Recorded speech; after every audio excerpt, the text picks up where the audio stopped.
Digital ઇન્ડિયાના બનગા વચ્ચે ઝઘડિયાની સુલતાનપુરામાં અંધેર વહીવટના લીધે જન્મ મરણના દાખલા માટે જનતા ધક્કા ખાઈ રહી છે।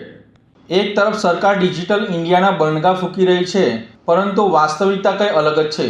ઝઘડિયા તાલુકાના સુલતાનપુરા ગ્રામ પંચાયતમાં ડિજિટલ સેવાના નામે મીંડું જોવા મળી રહ્યું છે।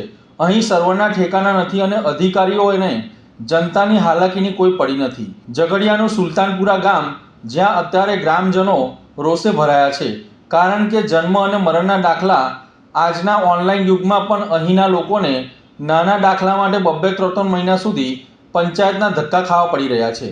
જ્યારે પણ કોઈ અરજદાર આશા સાથે પંચાયત કચેરીએ પહોંચે છે, ત્યારે તેમને એક જ તૈયાર જવાબ મળે છે: સર્વર ડાઉન છે, ક્યારેક વેબસાઇટ ધીમી ચાલે છે, તો ક્યારેક નેટવર્ક ગાયબ થઈ જાય છે।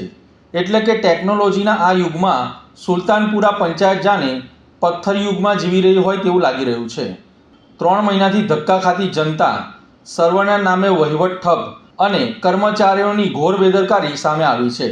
ચોંકાવનારી વાતો એ છે કે જ્યારે સર્વર બંધ હોય ત્યારે કર્મચારીઓ વૈકલ્પિક વ્યવસ્થા કરવાને બદલે ઓફિસને તાળાબંધી કરી દે છે અને જનતા કલાકો સુધી બહાર ઊભી રહે છે અને જવાબદાર કર્મચારીઓ ઘરે જઈને આરામ ફરમાતા હોય તેવા દ્રશ્યો સામે આવ્યા છે। સરકારી પગાર લેતા આ બાબુઓને પ્રજાના સમયની કોઈ કિંમત હોય તેવું લાગતું નથી। શું આ છે ડિજિટલ ઇન્ડિયા? શું ગરીબ જનતાએ માત્ર એક દાખલા માટે મહિનાઓ સુધી હેરાન થવું પડે? તંત્ર ક્યારે જાગશે અને આ આરામપ્રિય કર્મચારીઓ સામે ક્યારે પગલાં લેવાશે તે હવે જોવાનું રહ્યું।